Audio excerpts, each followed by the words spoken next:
Sup everyone, Darkscream217 here, and I'm kinda on a roll, so I wanna go back to talk about a couple of fighting games. One is coming out actually pretty soon, less than a month. The other one is gonna be somewhere in 2013. I'm not sure what the specific date is, but I'm going to assume it's April. You'll know, well, you already saw the title, so you know what the second game I'm gonna talk about. This is no fucking surprise. Anywho, regarding Persona 4 Arena, because I have been asked by GSX Studio, aka Ganico. My thoughts are, I haven't done a lot of intense research into Persona 4 Arena. But I am going to buy the game anyways, because I have, as some of my older school fans of me know that I like fighting games. So I am going to give this a pick up because it's done by the same people who did Guilty Gear and Blaze Blue, and I like both of those games. And speaking as me as a man, regarding Persona in general, I've only played like the first maybe hour of the PlayStation 2 game. I didn't get far because this was my friend's copy, and you know, it was a late night, so I only got to sample it really. But I really didn't play much of the game. Haven't seen the anime, though I heard it's actually pretty good from some Persona fans. And it's almost as if the unknown forces of whatever want me to give a damn about the franchise anyways, because, well, Mag has asked if I was gonna give the Persona games a chance, and I kind of gave it a small chance. I didn't give it enough of a chance. But then all of a sudden, those unknown forces is like, fuck, he ain't playing this game. Let's make it to an anime. He likes to watch a lot of anime, so they did. I didn't watch it. All of a sudden, those unknown forces are like, fuck, Darkscream ain't watching the anime. Make that shit into a fighting game. He'll give a shit then. He's gonna play this game. And you know what? I do give a shit. I'm gonna play this game. So those are my thoughts on Persona. I will make a first impressions after I'm done playing the game, give it a few hours, just like I did with Skullgirls and King of Fighters 13. Alright, let's move on to the next topic that I could probably elaborate more on.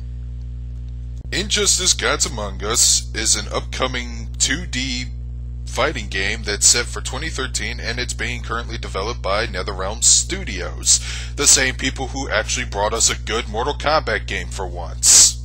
You know, before this game was announced, I never made a video publicly expressing this opinion, but I remember talking to a few friends of mine and said, you know, Mortal Kombat versus DC Universe wasn't that good. But if Netherrealm were to develop a standalone DC fighting game, chances are it actually might have some more success. And so they announced that, and my prediction was kind of right. I don't know about the success thing, but they are making a standalone DC fighting game, and it might be actually good. Here's the only thing I'm skeptical about. It's set, I think it's set in an alternate reality DC universe where most of the superheroes are over-the-top assholes. I know Superman is for sure. Like, I've seen the website trailer. If you go to the main website of Injustice, they have like this YouTube video where Superman's like making a speech about how he should like, you know, raise the security and just fucking kill the villains or whatever. You know, on that, he's just turned into an extremist at this point, and I'm kind of skeptic about the writing because of that. I don't know. I don't think the story will be good. But this is just an early call. I could be wrong. They could pull it off very well. But then again, I've seen Mortal Kombat story mode, and while it did start off great for like the first third of the game, by the second third, where Sub-Zero became a cyborg, they killed off Kung Lao in a cheap way, and then they eventually killed almost everyone else in a cheap way. I just felt so bummed out by the writing in that game and the way they just offed off a bunch of popular Mortal Kombat characters like that. Another thing I was skeptic about at first until I saw the gameplay, all of the Comic-Con gameplay. I've seen about 15 minutes of one set of gameplay, and it featured Superman versus the Flash and Batman versus Solomon Grundy. They also had released another series of gameplay featuring Superman versus Nightwing and the Flash versus Cyborg. Nightwing and Cyborg being announced as confirmed playable characters. I was skeptic about their talk about the use of the environments, because I was thinking it was going to be more in the longs of Mortal Kombat Deception, where they would just have a couple, well, you know, just spots where you can automatically kill off the character, or they'll just have like one weapon placed there. But it turns out that after seeing the gameplay, where if you fight in the Batcave, you can like throw enemies into glasses, and then they'll drop grenades, and you can pick up grenades there, or go to the other side and see if you can launch a missile on the enemy, or you can, or for some of the powerhouse characters, you can like pick up a car and chuck it over the side of their heads, or you could, or if you're one of the gadget agile characters, you can like jump off the car or whatever. I'm starting to think that the environment gameplay is probably one of the higher selling points about this game. It makes it look pretty fun. I just wish they showed a third stage in those gameplay videos, because all they showed was the Batcave and the Metropolis, and each stage actually has like, it's kind of like Dead or Alive and like some of the earlier Mortal Kombat games, to where if you knock an enemy to a certain part, they actually go to a different section of the stage. For instance, in the Metropolis stage, you can knock somebody through a building, and then you'll be fighting on the rooftop of the Daily Planet. Or if you were to do an attack where you can chuck them through the building, and then you'll fight in the bottom floor inside of the Daily Planet. At least I think it's the Daily Planet. But they also apparently have like special environment hotspots and all that jazz into the game. So yeah, it does put care into level design. That's what I liked about it. It puts some emphasis on level designing. People can actually it would matter when you choose a stage in a fighting game, because I don't know about you, but I've seen some fighting games recently, and some of them would like not even have that many levels. They would have less stages than characters available in most fighting games, especially Street Fighter 4 and Marvel vs. Capcom 3, where they'll have like a few small set of stages, and not much is there, and that's it. Even before the game's released, you get tired of the levels, or at least I got tired from watching the same levels over and over again in Street Fighter Cross Tekken, before I actually rented and played the game. Now, for the rest of the gameplay, some of the animations, especially how you juggle enemies, some of the combo animations, it feels fit. Well, judging from the looks of it, things are subject to change. After all, we got like almost a whole year before the game comes out. The game just kind of feels reminiscent of Mortal Kombat 9, which I don't have much of an issue with, but sometimes Mortal Kombat does require you to like have a very good memorization to do some of their just some of their basic combos. So yeah, but the gameplay of Mortal Kombat 9 was pretty fun. I enjoyed the hell out of it. It's a little stiff, but it's a game I can go back to.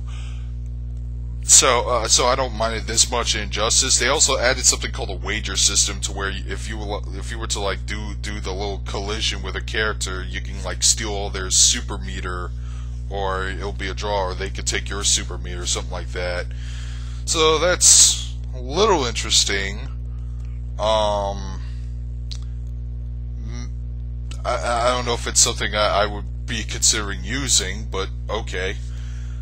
And so far, the confirmed characters are Batman, Superman, Wonder Woman, obviously, The Flash, Harley Quinn.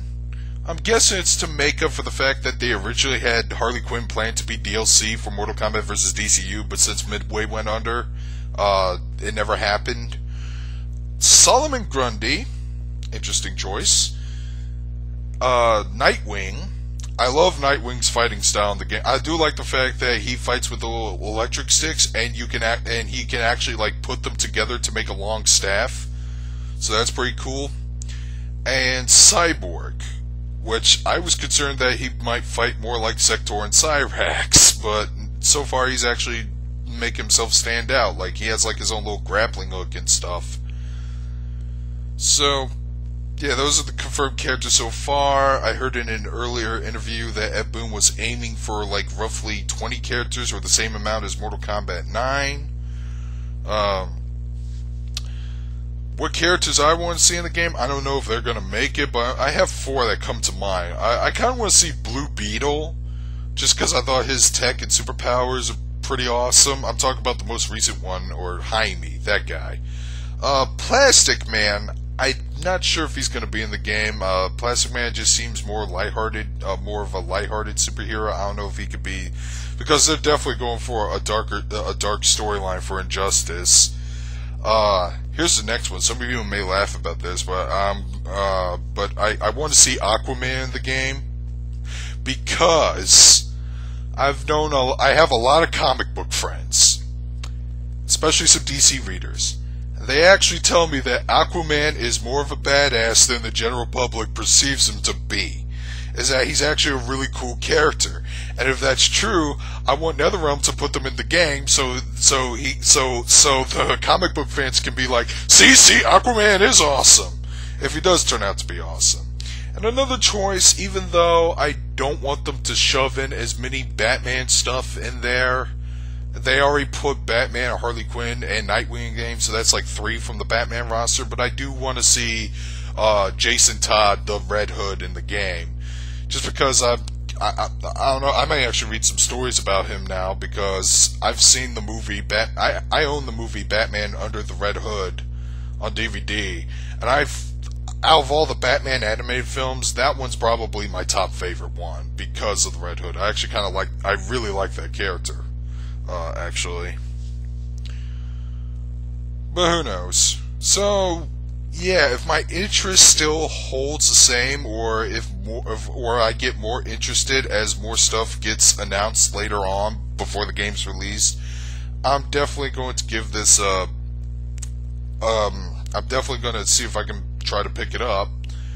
But for now, that's just my general pre impressions, like, of what I think of Injustice. Yes, the game looks a little promising to me. The game could look like it would be fun.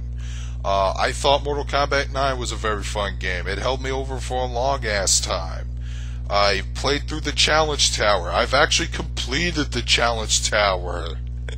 It was a pain in the ass, I will admit. Especially for the reward they get you at the end. It's just another costume for Melina. But the more I thought about it, I'm like, well, this is a pretty lame reward for 300 stages. Most of it were difficult bullshit. But this extra costume could have been DLC that I would have paid for.